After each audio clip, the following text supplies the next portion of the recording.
Hello, it's Monika from Crafting with Qulling Lady, and it is time for hashtag FFC Challenge 2023. In June, we're going to create a diorama card. For today's project, I'm going to use a free gift from Creative Stamping Magazine, issue 134. As you can see, the images here are absolutely amazing, so I thought today is the day to use them. I'm going to show you how to create a diorama card with no cutting dies. First, I've got 7 inches by 10 inches wide 300 GSM card. I'm going to score it in half, which is 5 inches. Now it is time to fold it in half and burnish it. And that is the cut base. Super quick and simple, right? However, with diorama cut, you can make it as big or as small as you want. You can also have a square or even other shapes as well. That'll be perfectly fine. However, today my challenge is not to use any cutting dies. When this is ready, I need 2 panels measuring 5 inches by 7 inches. Again, it is 300 GSM multi-purpose card. So this 5 by 7 inches. When they are ready, I also need 2 smaller panels measuring 5 inches by 2 inches. I'm going to score it at half an inch, 1 inch, and 1.5 inches. Now it is time to create that mountain, valley, and mountain fold. Now, when this is ready, I can banish that fold. And this way, our card is going to be professionally finished. If you have never ever tried to create a diorama card, I really hope you will create your own version because they are so cool. I need 1 more panel measuring 5 inches by 2 inches. I'm going to score it at half an inch, 1 inch, and 1.5 inches. As it is a fancy fold, and as you saw, there is hashtag FFC Challenge 2023. So every single month we create a different fancy fold for you. And it is hosted by Monika, PaperMona. There are also other amazing crafters taking part in that challenge, with this Christine, Katarina, and Jenny. I have to admit, their cards are simply gorgeous, so I left the links to their videos in the description down below.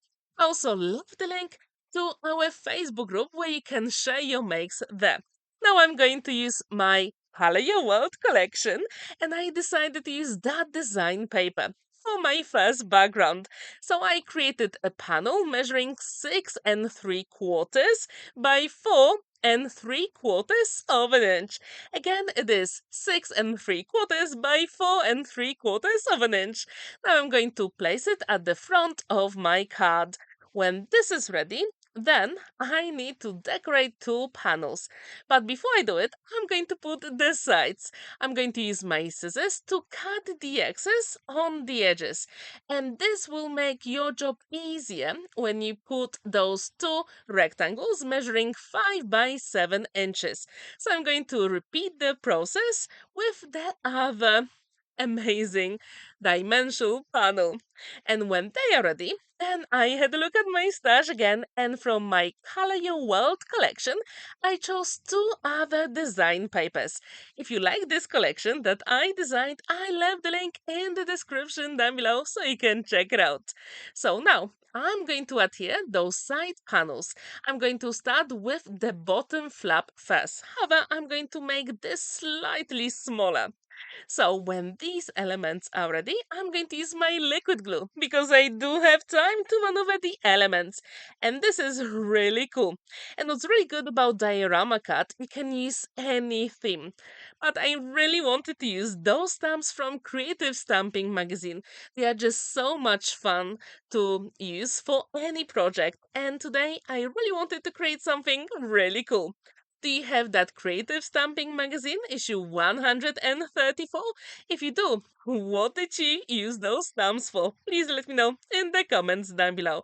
So now I've got those 2 design papers from Color Your World collection, and I'm going to create those panels, and they will measure 6.75 by 4.75 inches.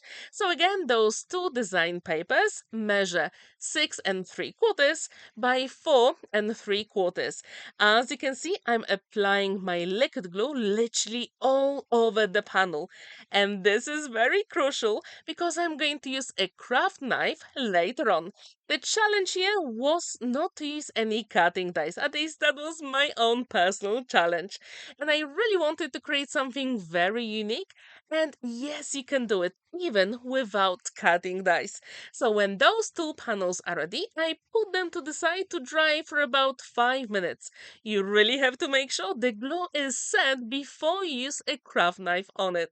So when they are ready, then as you can see, I'm going to place them just to check if it's the right measurement. So let's get a cutting mat and a craft knife. But before I do it, I also need to use a ruler. And if you have a grid on your cutting mat, that makes your job easier. So I'm going to create sort of a square or rectangle here because I really wanted to achieve the shape of a gift box. I thought that would be such a cool idea. So as you can see, I'm placing my ruler and I follow the grid on my mat. Super cool and easy. Whenever you use a craft knife, I do encourage you to be very, very careful because you don't want to cut your fingers, right? So my top panel is ready. Now I need to create one more line at the very bottom. So when this is ready, then I'm going to create another shape on the other panel. And this time I decided to create a really cool shape, but I'm not going to use any cutting dice. But in the stamp set, there was an image of a bug, and I thought I really want to create my own version here. So what I'm going to do, I'm going to use my pencil to draw the, let's say, outline here. And when I'm happy with it, I'm going to use a craft knife.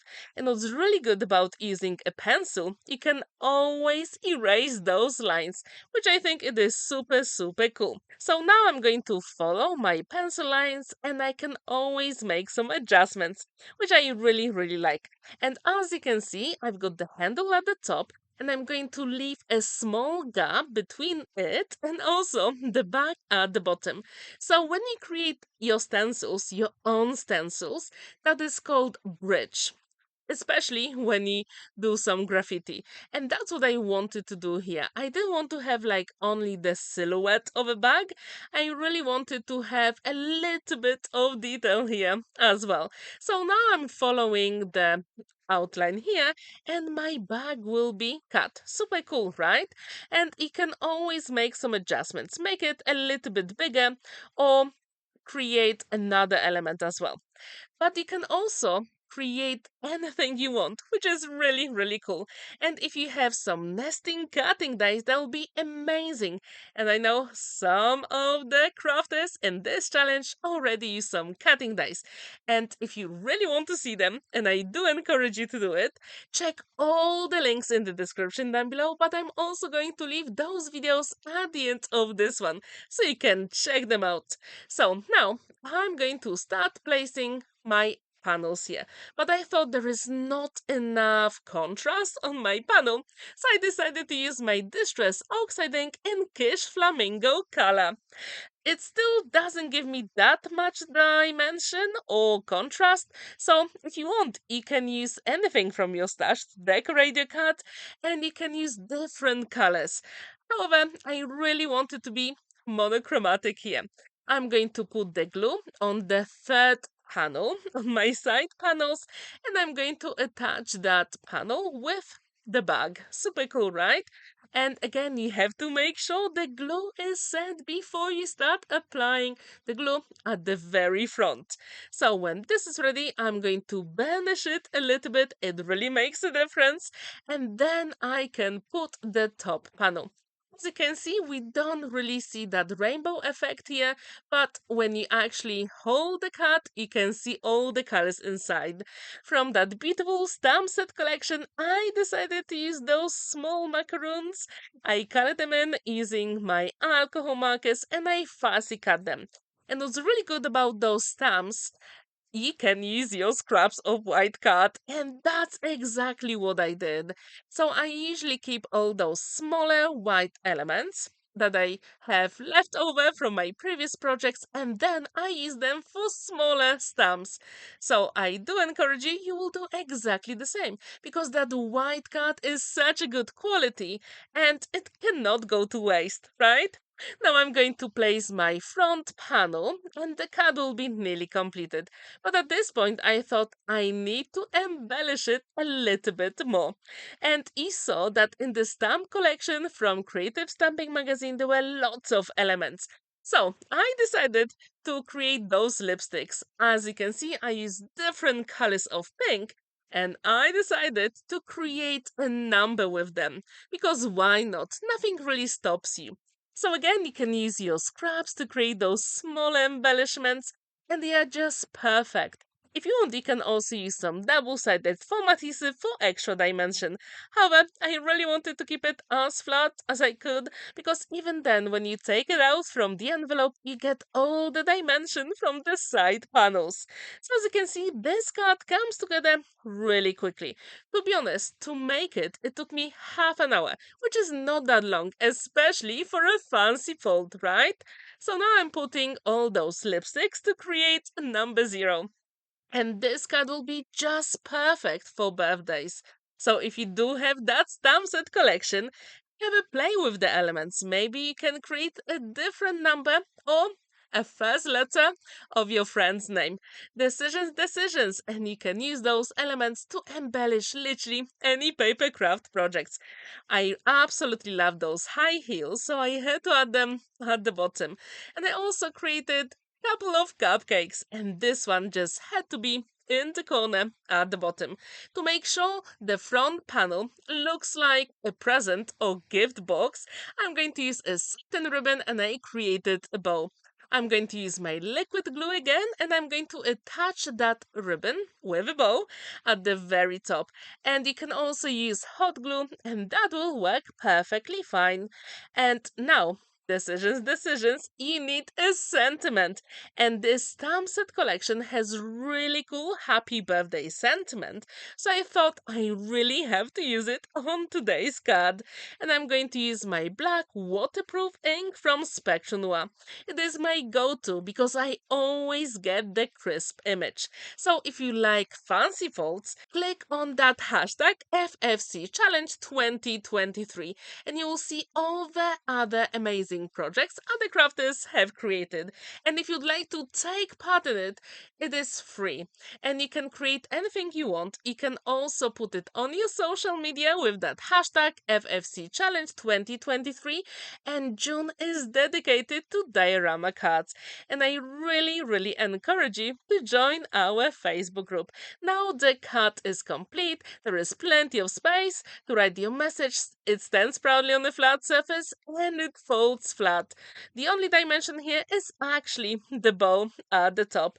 Please let me know, what do you think about this card? Would you like to give it a go or would you rather use some cutting dice? So don't forget, it is hashtag FFC Challenge 2023 and June is dedicated to diorama cards. Here you can see all the other amazing videos from Jenny, Christine, Monika, and Katarina. Thank you so much for watching and spending that time with me. Don't forget to like this video, give it a thumbs up, and see you in my next video. Happy crafting! Bye!